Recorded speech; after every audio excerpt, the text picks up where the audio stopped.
The principal cultural and economic city of Upper Myanmar and a former royal capital, Mandalay still evokes images of a romantic bygone era. The royal palace and its impressive surrounding moat sits at the foot of the imposing Mandalay Hill. Positioned on the banks of the mighty Irrawaddy River, Mandalay lies within easy striking distance of former colonial hill stations, ancient cities, and other cultural attractions. The last capital to fall to the colonial British, it was founded in 1857. The city is also home to a rich array of markets and a wealth of traditional tea shops, where it's popular to stop for a steaming brew and a sweet pastry or a hot curry for breakfast.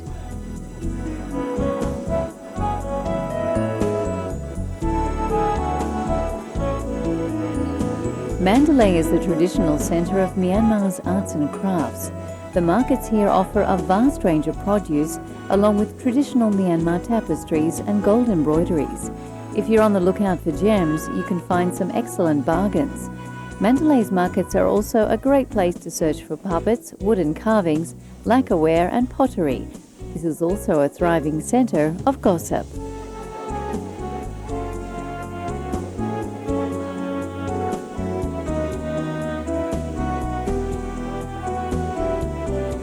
A trip along the river from Mandalay takes you to the great unfinished pagodas of Yangon, the Mantanya Pagoda, as well as the world's largest ringing bell.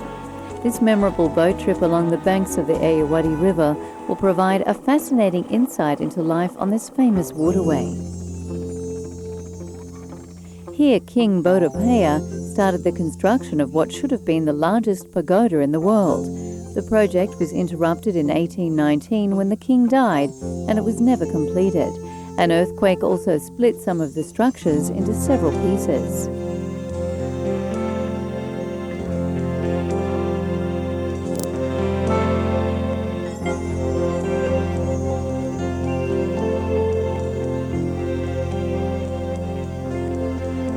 It was from Mandalay Hill that Buddha allegedly prophesied a city on the plains below. The view from this handsome mound is quite enchanting. Mandalay, a dusty city close up, is quite scenic from the holy hill, and the patchwork of paddy fields, river and countless monasteries makes for a serene sunset, particularly with the murmur of the praying monks drifting from the monasteries below.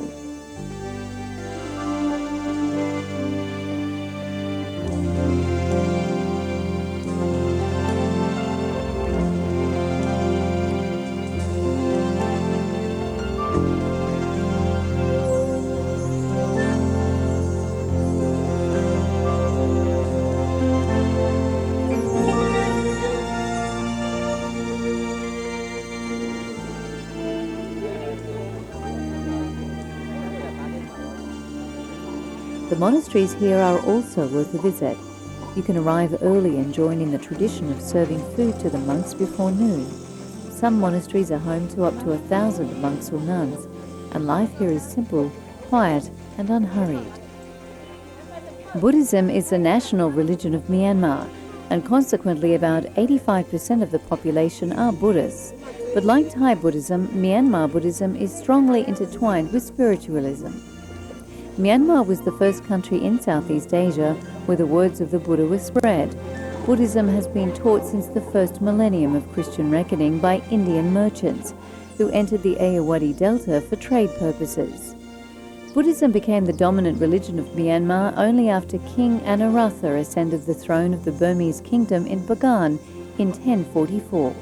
King Anuruddha was converted to Buddhism by a Mon missionary by the name of Shin Arahan. As in Thailand, which was considerably later converted to Buddhism by Mon missionaries, in Myanmar a Buddhist temple is always the centre of the village community. Like in Thailand, Myanmar Buddhist temples are the traditional places for education. And again, like in Thailand, every male Burmese is expected to temporarily don the monk's robes at least once in his lifetime, usually as an adolescent. The shopping hub of Upper Myanmar, this is where the colourful hill tribes come together and mingle with the townspeople. With its wood carving, stone sculpting, cheroot rolling and gold leaf making, Mandalay comes across as a huge oriental bazaar. The wafer-thin gold leaf is used in ceremonies and to make merit in local temples by attaching it to Buddha statues and precious shrines.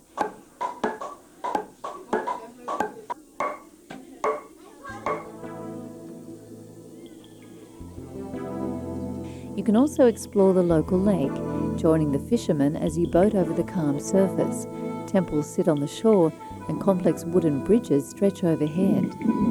Many of the boatmen speak English and can tell you of the history of this place.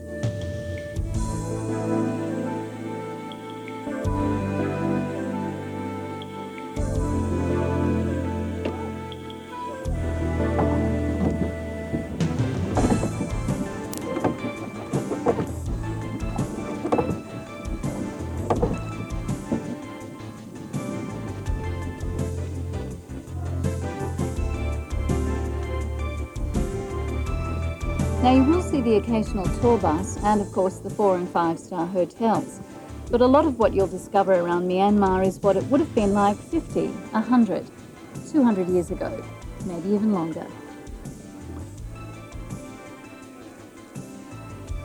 Ubane's bridge is 200 years old and the longest teak structure in the world.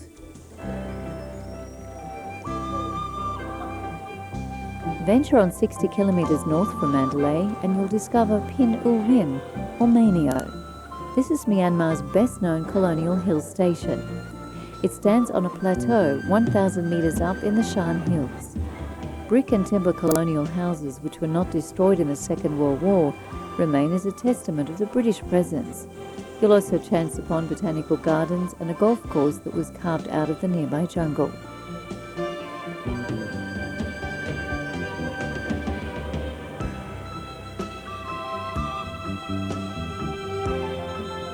The main mode of transport here is horse and coach, and you'll truly feel you've stepped back in time as you explore the quiet streets and fascinating homes, some of which have been restored as cosy hotels. The most famous, the old British bachelors' quarters called Kanda Craig. Whether you end your journey here or you venture on, the ageless charm of Myanmar will draw you back again, a unique Asian experience in a land lost in time.